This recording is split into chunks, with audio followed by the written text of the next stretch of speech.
एक 20 साल की लड़की अपने पति से कहती है कि तुम मुझसे शादी कर लो, यानी कि 16 साल की लड़की से जाकर शादी कर सकते हो, मैं तुम्हें कभी नहीं रोकूंगी और तुम जाओ उससे शादी कर लो, मैं तुम्हें आज़ाद कर देती हूँ। उसकी पत्नी जो होती है उसे खुद उसके पास भेजती है। उसके पास भेजने के बाद उससे कहती है कि तुम शादी करके मेरे सामने सुहागरात मनाना, मेरे सामने सब कुछ करना। वो ये सारी बातें जब अपने पति से कहती है तो उसका पति बैठकर सारी बातें सुन रहा था और उसकी इजाज़त मान रहा था और उससे कह रहा था कि मैं 16 साल की लड़की से शादी करना चाहता हूँ।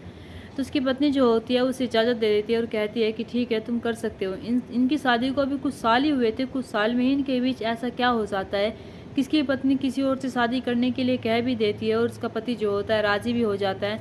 और कौन होती है वो 16 साल की लड़की जो शादी करने के लिए उससे तैयार हो जाती है। और उसका पति जो होता है 16 साल की लड़की से शादी कर भी लेता है, लेकिन शादी कर लेने के बाद कुछ ऐसा होता है जिसे जानकर आप हैरान हो जाएंगे और सोचने पर मजबूर हो जाएंगे कि आखिर ऐसा हो तो हो कैसे सकता है।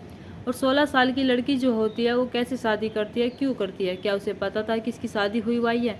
और 20 साल की पत्नी जो होती है वो अपने पति को क्यों कहती है कि वो 16 साल की लड़की से शादी कर लें। चले तो जानते हैं इस घटना को, बिना देरी के इस घटना को शुरू करते हैं।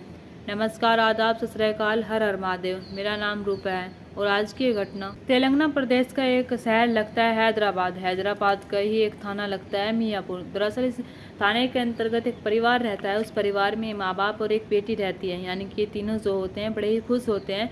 तीनों ही परिवार में आराम से रह रहे होते हैं। खुशबू जो होती है वो कक्षा 11वीं में पढ़ने वाली होती है और इसकी उम्र जो होती है महज 16 साल होती है। लेकिन इसके पास फ़ोन होता है। फ़ोन होने के बाद इसके माँ बाप जो होते हैं इससे अक्सर कहा करते थे कि बेटा पढ़ लो, लेकिन खुशबू जो होती है उसका पढ़ाई लिखाई में ध्यान ही नहीं होता है। उसका ध्यान जो होता है फ़ोन की ओर आकर्षित होता है। जब फ़ोन की ओर आकर्षित उसका ध्यान होता है तब इसके माँ बाप जो होते थे उससे ज़्यादा कुछ कहा भी नहीं करते थे। उसके पिता जो होते थे वे काम के लिए बाहर जाया करते थे। उसकी माँ जो होती थी घर का काम संभाला करती थी। कभी कभी खुशबू जो होती थी अपने माँ बाप के कामों में हाथ बटा दिया करती थी, अपने माँ बाप के साथ काम करवा दिया करती थी। जब उनके साथ काम करवा दिया करती थी तब उनके माँ बाप को लगने लगा था कि कैसे न कैसे करके ये अपनी 12वीं पूरी कर ले। 12वीं पूरी कर लेने के बाद इसका पढ़ाई में मन तो है नहीं, हम इसे आगे पढ़ाएंगे भी नहीं, बस इसकी उम्र हो जाएगी, उम्र हो जाने के बाद हम इसकी शादी कर देंगे। उसके माँ बाप जो होते हैं यही सोच रहे थे। यही सोचने के बाद वे पूरा ठान लेते हैं कि हमारी बेटी बस सिर्फ पास हो जाए 12वीं में और पास होने के बाद हम इसकी एकदम शादी कर देंगे। क्योंकि इसका ध्यान जो है फ़ोन की ओर ज़्यादा हो गया है, यानी कि इसका ध्यान फ़ोन की ओर इतना हो गया है कि ना ही तो पढ़ाई में ध्यान देती है और ना ही अपने आप पर ध्यान देती है। जब इसके माँ बाप ये सारी बातें करते हैं एक दूसरे के साथ बैठकर, तभी खुशबू जो होती है वो अपने मम्मी पापा से कहती है कि मम्मी पापा मुझे शादी नहीं करनी और मैं शादी नहीं करूँगी और मैं आप लोगों को छोड़कर कहीं पर नहीं जाऊँगी। उसके माँ बाप जब ये बात सुनते हैं तो कहते हैं कि बेटा तुम्हारी शादी तो होएगी, चाहे तुम करो या फिर ना करो, हमारी मर्जी तो चलेगी।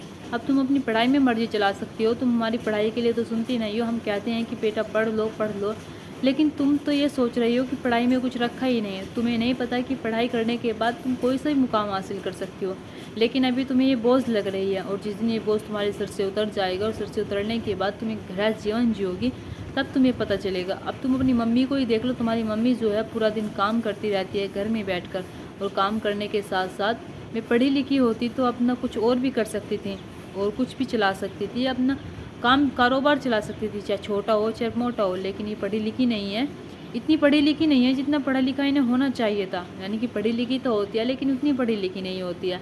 जब ये सारी बातें अपनी बेटी से कहते हैं तो बेटी जो होती है फिर भी नहीं समझती है। वो फिर भी ऐसे ही उसका रोज़ का रूटीन होता है, यानी कि फ़ोन चलाना, फ़ोन चलाने के बाद अपनी मम्मी का हाथ बटाना और थोड़ी बहुत पढ़ाई कर लेना। अब उसके माँ बाप ये सारी चीज़ें देख ही रहे थे। तभी 11 नवंबर सन 2024 को खुशबू जो होती है एक दिन घर से चली जाती है। घर से जाने के बाद उसकी माँ जो होती है जब घर के कमरे में आती है, कमरे में आने के बाद वो देखती है कि खुशबू जब वहाँ पर नहीं दिखाई देती है तो सोचती है कि वॉशरूम में होगी। वो वॉशरूम में देखती है लेकिन खुशबू वॉशरूम में भी नहीं होती है। माँ जो होती है ऊपर जाती है, ऊपर जाने के बाद वो पूरा घर खंगाल लेती है, लेकिन पूरे घर में खुशबू होती ही नहीं है। उसकी माँ जो होती है वो सोचने लगती है कि मेरी बेटी आज तक बिना बताए कहीं पर नहीं गई है, लेकिन आज वो कहाँ पर चली गई है। तभी उसकी माँ जो होती है उसके पिता यानी कि अपने पति को फ़ोन करती है। पति जो होते हैं काम के लिए बाहर गए हुए थे। पति तुरंत घर आते हैं, शाम का वक्त हो चुका था, यानी कि उनका आने का वक्त भी हो रहा था। आने के बाद वे कहते हैं कि कहाँ गई। वो कहती है उसकी माँ कि आज से पहले तो बिना बताए कहीं पर नहीं गई है, हर जगह बता कर गई है, लेकिन आज पता नहीं कहाँ पर चले गए। कुछ घंटे बीत जाते हैं। वो उसके दोस्तों पर कॉल करते हैं। दोस्तों पर कॉल करने के बाद वे उसके रिश्तेदारों को कॉल करते हैं, यानी कि अपने रिश्तेदारों को कॉल करने के बाद भी जब दोस्त भी बताते हैं कि हमें नहीं पता, जब किसी को कुछ नहीं पता होता है तब कहीं जाकर 9 या 10 के करीब पुलिस माँ बाप जो होते हैं पुलिस स्टेशन जाते हैं। पुलिस स्टेशन जाने के बाद वहाँ पर रिपोर्ट लिखवाते हैं। जब रिपोर्ट लिखवाते हैं तो बताते हैं कि हमारी बेटी लापता है सुबह से और नहीं मिल रही है। पुलिस वाले जो होते हैं उनकी रिपोर्ट तो लिख लेते हैं, लेकिन उसे इतनी गंभीरता से नहीं लेते जितनी गंभीरता से उन्हें लेना चाहिए था। वे सोचते हैं कि जवान लड़की है, जवान लड़की किसी के भी साथ जा सकती है, और जवान लड़की की रिपोर्ट लिखते हुए वे इतना नहीं सोचते कि उसके साथ कुछ गलत भी हो सकता है। वे सिर्फ ये सोचते हैं कि किसी के साथ भाग गई होगी। अब इधर पुलिस वाले जो होते हैं वे थोड़ी बहुत जांच कर रहे थे, लेकिन इतनी नहीं कर रहे थे। इधर माँ बाप जो होते हैं वे अपनी जी जान लगा देते हैं और हर जगह से पता करने की कोशिश करते हैं कि हमारी बेटी गई तो गई कहाँ। तभी 13 नवंबर सन 2024 को एक चिंटू नाम के लड़के का फ़ोन आता है उसकी माँ पर। जब माँ पर फ़ोन आता है तो माँ जो होती है वो क्या सोचने लगती है कि मेरी बेटी के बारे में इसे ज़रूर पता होगा। तो वो कहती है कि चिंटू बताओ खुशबू कहाँ पर है। चिंटू जो होता है वो कहता है कि मुझे नहीं पता, मैं तो ये पूछने के लिए फ़ोन कर रहा था क्या खुशबू मिल गई। उसकी माँ जो होती है वो कहती है कि मुझे पता है कि खुशबू तुम्हारे अलावा कहीं और नहीं जा सकती है, तुम ऐसा क्यों कर रहे हो, तुम मुझे बताओ खुशबू कहाँ पर है। तो चिंटू जो होता है वो फ़ोन काट देता है। फ़ोन काटने के बाद वो फ़ोन बंद कर लेता है। जब अपना फ़ोन बंद कर लेता है तो माँ को थोड़ा सा शक होता है खुशबू की माँ को जब थोड़ा शक होता है वो पुलिस स्टेशन जाती है। पुलिस स्टेशन जाने के बाद वहाँ पर कहती है कि मुझे एक व्यक्ति पर शक है और मुझे पूरा शक है कि उसने ही ऐसा किया होगा, मेरी बेटी उसके ही साथ गई होगी। उस व्यक्ति को यहाँ पर बुलाओ और मेरी बेटी को भी बुलाओ। पुलिस वाले जो होते हैं उसके बारे में पूछते हैं। उसके बारे में पूछने के बाद उसका नंबर लेते हैं। नंबर लेने के बाद चिंटू नाम होता है, यानी कि उसका चिंटू विघ्नेश नाम होता है, यानी कि विघ्नेश नाम होता है। विघ्नेश की उम्र जो होती है 22 साल होती है। पुलिस वाले जो होते हैं सिविल ड्रेस में उसके घर जाते हैं। घर जाने के बाद उसके बारे में पता करने की कोशिश करते हैं। पता करने के बाद उसे हिरासत में लेते हैं। हिरासत में लेने के बाद उसे पुलिस स्टेशन लेकर आ जाते हैं। पुलिस स्टेशन जब लेकर आते हैं तो उससे पूछताछ करते हैं और कहते हैं कि खुशबू कहाँ पर है। तो पहले तो इधर उधर की बातें बनाता है, इनकार करता है, लेकिन पुलिस वाले जो होते हैं पहले से कॉल डिटेल निकाल चुके थे। उसकी माँ को भी पहले से सब कुछ पता था। तो विघ्नेश जो होता है वो इतनी बातें नहीं छुपा सकता था, यानी कि चिंटू विघ्नेश जो होता है वो टूट जाता है। टूट जाने के बाद एक ऐसी कहानी सुनाता है जिस कहानी को सुनकर पुलिस वाले भी हैरान रह जाते हैं और उसकी माँ भी हैरान रह जाती हैं। चिंटू विघ्नेश जो होता है वो बताता है कि मेरी इनकी बेटी से बातचीत कुछ महीने ही पहले हुई थी, यानी कि वो मैं उसे फ्रेंड रिक्वेस्ट भेजता हूँ। जब फ्रेंड रिक्वेस्ट भेजता हूँ तो मुझे एक्सेप्ट कर लेती है। एक्सेप्ट कर लेने के बाद जब खुशबू मेरी फ़ोटो देखती है, प्रोफाइल देखती है, तो मुझे पहली ही नज़र में प्यार करने लगती है। हम दोनों जो होते हैं एक दूसरे से पहले दोस्ती करते हैं। दोस्ती करने के साथ साथ हम दोनों जो होते हैं एक दूसरे से प्यार करने लगते हैं। जब प्यार करने लगते हैं तब इसके माँ बाप घर पर नहीं होया करते थे। तब वो कॉल पर भी बातें किया करती थी, यानी कि पहले तो वो मैसेज पर बातें किया करती थी, लेकिन फिर वो कॉल पर बातें करने लगती हैं। जब कॉल पर बातें करने लगती है तब हमारे बीच दोस्ती से ज़्यादा रिश्ता हो जाता है। हम दोनों जो होते हैं एक दूसरे से प्यार करने लगते हैं, यानी कि मैं उसे प्रपोज करता हूँ। जब उसे प्रपोज करता हूँ तो खुशबू जो होती है वो कहती है कि मैं तुमसे पहले ही नज़र में प्यार करने लगी थी। यानी कि चिंटू विघ्नेश जो होता है बहुत ही स्मार्ट लड़का होता है, सुंदर लड़का होता है, यानी किसी देखकर कोई भी फिदा हो सकता था, ऐसा लड़का होता है। खुशबू भी कुछ ऐसा ही होती है, वो भी इस पर फिदा हो जाती है, उससे प्यार करने लगती है। चिंटू विघ्नेश जो होता है दोनों जो होते हैं खुशबू और विघ्नेश एक दूसरे से प्यार करने लगते हैं। प्यार करने के बाद अब विघ्नेश जो होता है वो कहता है कि मेरा तुमसे मिलने का मन कर रहा है, क्या तुम मुझसे मिल सकती हो। तो खुशबू जो होती है वो कहती है कि हाँ मिल सकती हूँ, तुम मुझे जगह बता दो, मैं आ सकती हूँ जहाँ तुम बुलाओगे। तो विघ्नेश जो होता है उसका एक दोस्त का कमरा होता है, उसका दोस्त जो होता है वो वहाँ पर नहीं होता है। तो वो कहता है कि मेरे दोस्त के कमरे पर आ जाओ, कोई वही नहीं है। खुशबू जो होती है बिना कुछ सोचे समझे उसके कमरे पर आ जाती है, यानी कि विघ्नेश के दोस्त के कमरे पर। कमरे पर आने के बाद ये दोनों जो होते हैं पहले तो बातचीत करते हैं। बातचीत करने के बाद विघ्नेश जो होता है जब इसे छूता है तो खुशबू जो होती है एक बार को तो ना कर देती है कि नहीं अभी हमारी शादी नहीं हुई है। लेकिन विघ्नेश जो होता है वो कहता है कि मैं कहाँ जा रहा हूँ, मैं तुमसे ही तो शादी करूँगा और तुमसे ही शादी करके अपना जीवन बसाऊँगा, अपना घर बसाऊँगा। विघ्नेश जो होता है उसे अपनी चिकनी चुपड़ी बातों में लेता है। बातों में लेने के बाद उसके साथ फिजिकल हो जाता है, यानी कि इसके साथ शारीरिक संबंध बनाता है। और ये सब कुछ हो जाने के बाद ये जो लड़की होती है खुशबू ये सोचने लगती है कि मेरी तो शादी होएगी इससे, यानी कि शादी होने के बाद मैं फिर भी इसकी हूँ और शादी से पहले भी इसकी हूँ। लेकिन खुशबू एक बात से अनजान होती है, वो इस बात से अनजान होती है कि विघ्नेश की शादी हुई हुई है, यानी कि विघ्नेश की पहले से एक 20 साल की पत्नी होती है। विघ्नेश जो होता है सिर्फ टाइम पास के लिए, मज़े के लिए सब कुछ कर रहा था। अब जैसे ही विघ्नेश जो होता है उसे जब बुलाया करता था तब खुशबू जो होती थी उसके पास आ जाया करती थी, उसके करीब आया करती थी। अब ऐसे समय बीतता चला जाता है। जब समय बीतता चला जाता है तो ये खुशबू जो होती है एक दिन कहती है कि आपको मेरे से शादी कर लेनी चाहिए, आप मेरे मम्मी पापा से आकर बात कर लीजिए, मेरी मम्मी पापा बात इनकार नहीं करेंगे और हाँ कर देंगे शादी को। लेकिन विघ्नेश जो होता है हर बार बात को टाल दिया करता था, हर बार कहा करता था कि मैं कर लूँगा, अभी कहीं भागा थोड़ी जा रहा हूँ। अब जैसे ही बार बार खुशबू जो होती है शादी के लिए कहती है तो विघ्नेश जो होता है वो परेशान हो जाता है, सोचने लगता है कि मेरी पहले से ही एक पत्नी है, अगर मैं इससे शादी कर लूँगा तो उसका क्या होगा। अब विघ्नेश जो होता है बहुत परेशान होता है। जब परेशान होता है तो उसकी पत्नी जो होती है एक दिन से पूछ ही लेती है कि क्या बात है। तो विघ्नेश जो होता है वो अपनी पत्नी को सारी बातें बता देता है। वो इस तरह से खुशबू का कैरेक्टर रखता है कि खुशबू ने ही सब कुछ किया, यानी कि विघ्नेश ने तो कुछ किया ही नहीं है, खुशबू की सारी गलती है, खुशबू ही उसके पीछे पड़ी हुई थी। जब अपनी पत्नी के सामने सारी बातें रख देता है तो उसकी पत्नी जो होती है वो कहती है कि तुम्हारे साथ वो ऐसा कर तो कर कैसे सकती है, तुम मेरे पति हो। तभी वो अपने दोस्त को भी सारी बातें बताता है, यानी कि दोस्त को भी वही कैरेक्टर बताता है जो अपनी पत्नी को बता कर आया था, खुशबू के बारे में गलत कैरेक्टर बताता है।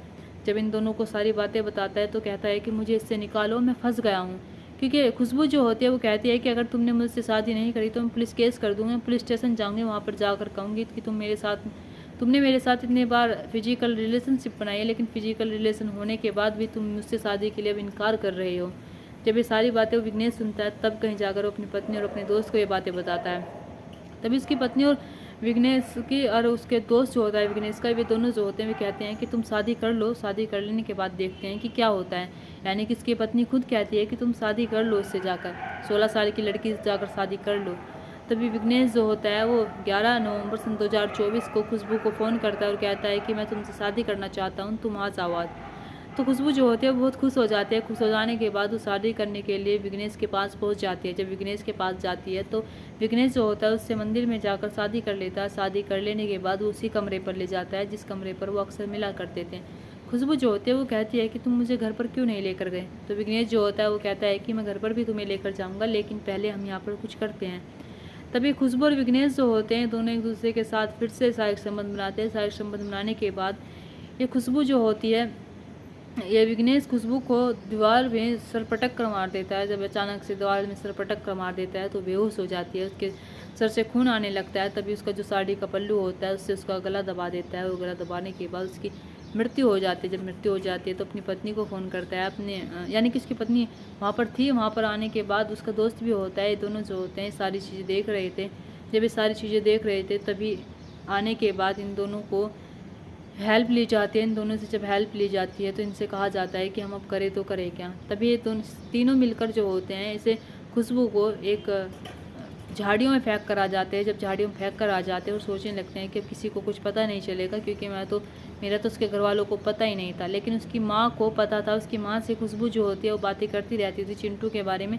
वो कहती रहती थी कि मुझे चिंटू बहुत अच्छा लगता है, माँ मैं इससे शादी करना चाहती हूँ। लेकिन ये नहीं पता था कि चिंटू की पहले से शादी हुई हुई है। जब पुलिस वाले उसकी सारी बातें सुनते हैं तो पुलिस वाले जो होते हैं हैरान हो जाते हैं, सोचने पर मजबूर हो जाते हैं कि आखिरकार उसकी पहले से शादी हुई होती है, पहले से शादी होने के बाद भी वो अवैध संबंध चलाता है और उसकी पत्नी भी इसमें साथ देती है और उसका दोस्त भी इसमें मिल जाता है। आखिरकार दुनिया में लोग कैसे कैसे हैं। तभी पुलिस वाले जो होते हैं एग्जैक्ट लोकेशन लेते हैं, उन तीनों को ले जाते हैं। ले जाने के बाद जहाँ खुशबू की लाश होती है उसे बरामद कर लेते हैं। बरामद करने के बाद उसे पोस्टमार्टम के लिए भेज दिया जाता है। उसकी जो हालत होती है खुशबू की बहुत ही ख़राब होती है, यानी कि लाश की हालत जो होती है बहुत ही ख़राब होती है।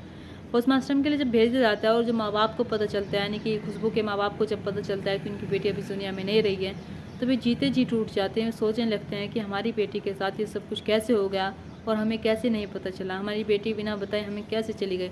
हम क्या शादी के लिए इनकार कर रहे थे, हम उसकी शादी करा देते, लेकिन वो लड़का ही गलत था। यानी कि जिसकी पहले से शादी हुई थी उससे वो उस रिश्ते में जाते हैं जिस रिश्ते में उसको नहीं जाना चाहिए था। अब इन तीनों को जेल के सलाखों के पीछे डाल दिया जाता है। यानी कि एक 22 साल का लड़का होता है, एक 20 साल की लड़की होती है, दोनों पति पत्नी होते हैं। लेकिन विघ्नेश जो होता है फिर भी बाहर मुंह मारता है। जाकर बाहर मुंह मारने के बाद वो सोचता है कि मैं टाइम पास करूँगा, मज़े करूँगा और उसके बाद खुशबू को छोड़ दूँगा। लेकिन खुशबू जो होती है उससे सच्चा प्यार करने लगती। खुशबू जो होती है उसके साथ रहना चाहती थी, उसके साथ जीवन भर अपना जीवन व्यतीत करना चाहती थी। यहाँ पर कुछ और ही हो जाता है। दोस्तों, इस कहानी और घटना को सुनाने का मकसद मेरा आपका दिल दुखाना नहीं था, आपको परेशान करना नहीं था, आपको घटना के बारे में बताना था, आपको सचेत करना था। आप अपने परिवार के साथ खुश रहिए। नमस्कार।